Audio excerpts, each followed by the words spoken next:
पीयूष इसका नाम, तुम्हारा नाम पीयूष है? नहीं, हाँ प्रियांश भारद्वाज ना। पर ये बिल तो मनोज के नाम से है। हाँ, मनोज नेगी। कहाँ पे रखना है? नेगी के नाम से। मनोज नेगी, वो मेरी गाड़ी ले गया ना। अच्छा। इसमें ओटीपी। तुम्हारा फोन डैमेज हो गया? फोन डैमेज हो गया, ये ओटीपी लिखना पड़ा, सही कराने दिया, वो शाम को मिलेगा। अच्छा। दो ये आ गई, 2 किलो ये हो गया, 1 किलो ये हो गया, 1 किलो इतना ही था। Good morning everyone. तो चलते हैं सब्जी मंडी और मैं रेडी होकर निकल चुकी हूँ हमेशा की तरह। और ठंड की वजह से मैं ज़्यादातर एक सूट है तो उसको ही पहन लेती हूँ मंडी जाते वक्त। और यहाँ पर सेंचुरी का पेपर लेने के लिए कबीर गए हैं सामने शॉप पर, और उन्हें थोड़ा सा बिजली का सामान भी लेना है। तो बस चलते हैं, अभी थोड़ा सा बिजली का सामान लेने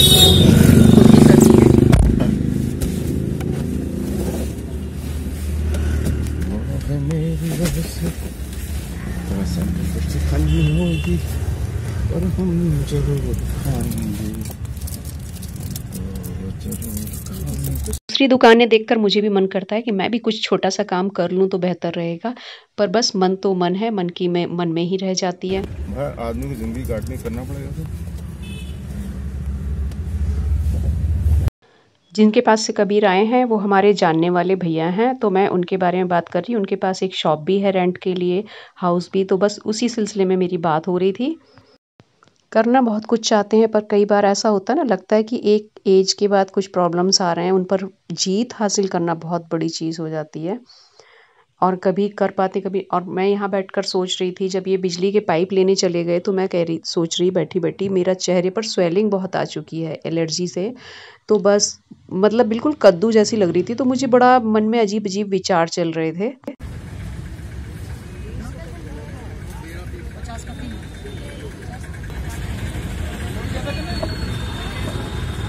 आलू है, नींबू है, अदरक है, लहसुन है, मिर्ची है भैया। और प्याज कैसा दिया भैया?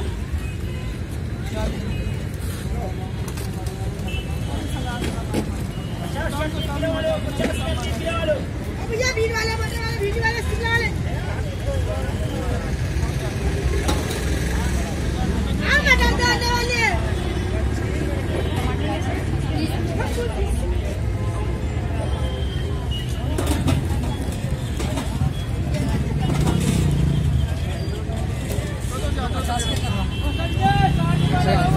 सड़ा गला तो नहीं आ रहा ना, छोटा वाला 50 का करिए ना।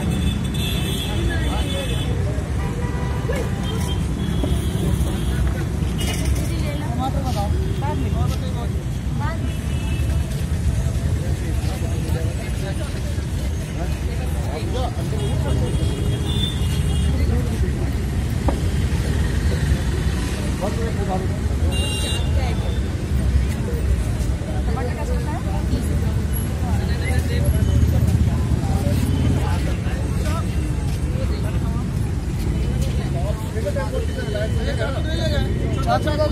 ले लिया होगा।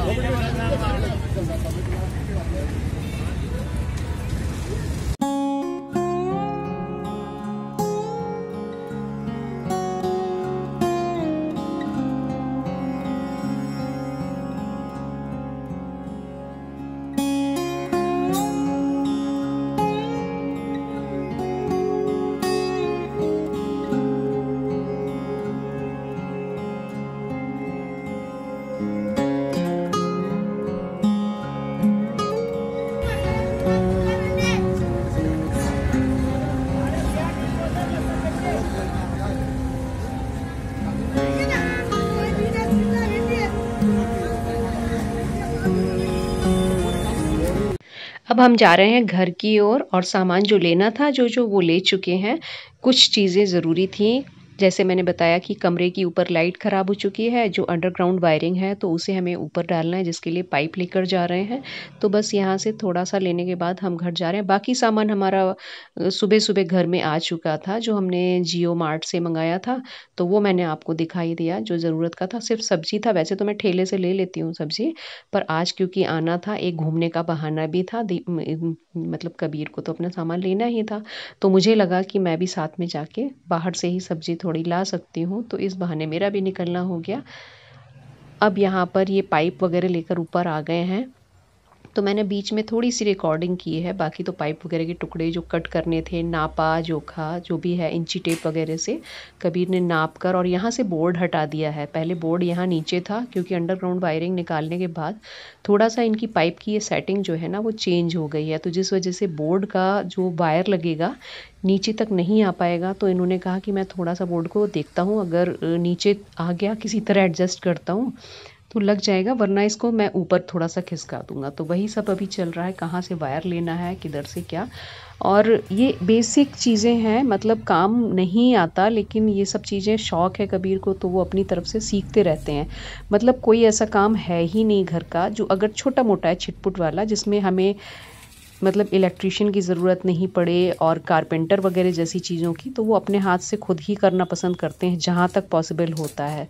फिर आजकल के टाइम में पता ही है कि आप किसी एक को अगर बुलाते हैं पूरे दिन के लिए, मान लीजिए काम तो है आपके पास 2 घंटे वाला या 1 घंटे का, और उसके लिए आपको फिर पूरा काफ़ी अच्छा खासा बजट आपका ख़राब होता है। बुलाना, किसी का इंतज़ार करना, एक तो इंतज़ार करने में ही आपका समय बर्बाद होता है, फिर बंदा नहीं आए तो उसके बाद अपना खुद का मूड ऑफ हो जाता है। तो उससे बेहतर है अगर आप थोड़ा बहुत छोटा काम कर लें तो उसमें आपको अपना सेटिस्फेक्शन भी होता है और आपको एक तो अच्छा टाइम गुजर जाता है आपका। दूसरी चीज़ कि आप मतलब खुशी फील करते हैं किसी काम को करके।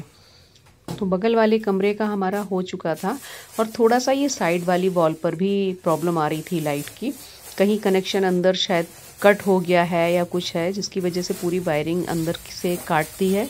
ऊपर सिर्फ अलग से वायर लाकर मतलब पाइप में डाले जा रहे हैं, तो उसके ज़रिए ही इस तरह से दूसरे कमरे का भी हो जाएगा। तो जिस किसी को आता है तो वो कर सकता है इन चीज़ों को, अगर बेसिक नॉलेज भी है आपके पास किसी चीज़ की तो आप कर जाएंगे। तो चलिए यहीं तक का आज मैं ब्लॉग बनाती हूँ और अभी बस कबीर अंदर कमरे में लगे, मैं बाहर आ गई। शाम का टाइम था तो देखिए मुझे कौवे दिख रहे थे बहुत सारे आसमान में उड़ते हुए। शाम के वक्त होता है ना पक्षी, जैसे ही 6 बजता है या 5 साढ़े 5 का टाइम होगा इस वक्त, तो ये सब अपने घरों को जाने लगते हैं। घरौंदे में हर कोई चाहता पक्षी कि मैं सुरक्षित पहुंच जाऊं दिन भर पेट भरने के बाद, और रात में सोकर ये सुबह पक्षी सारे फिर वापस जंगलों में निकल पड़ते हैं। तो आज का ब्लॉग आप लोगों को कैसा लग रहा है ज़रूर बताइएगा, सब्सक्राइब करना ना भूलिएगा, फैमिली फ्रेंड्स में शेयर भी कर दीजिएगा। तो इस तरीके के ब्लॉग मैं बनाती रहूँगी और मेरी कोशिश है कि आप लोगों को जो कुछ भी मेरी डेली दिनचर्या में होता है या जो कुछ भी मैं कुछ नया बनाती हूँ वो सब आप लोगों के साथ शेयर करती चलूँ। तो ये देखिए किस तरीके से मतलब लगता है कि थोड़े से कौवे हैं, लेकिन उसके बाद एक के बाद एक आते ही चले जा रहे हैं। तो मैं तो इसका आनंद लूँगी और साथ में आप लोगों के साथ भी शेयर कर दिया जिस किसी को देखने को ये नहीं मिलते हैं शाम को। और जैसे जैसे थोड़ा सा सर्दियाँ जाने लगती हैं और पूरी सर्दी भी इनकी टाइमिंग फिक्स होती है, थोड़े से अंधेरे से पहले ही ये उड़ना शुरू कर देते हैं। और अभी मैं इतने अच्छे ब्लॉग नहीं शायद बना पाती हूँ, लेकिन मेरी कोशिश रहती है कि धीरे धीरे मैं सीख जाऊँ, क्योंकि कोई भी चीज़ सीखने से ही आती है। तो आप लोग मोटिवेट कीजिए मुझे, मैं ज़रूर सीख पाऊँ।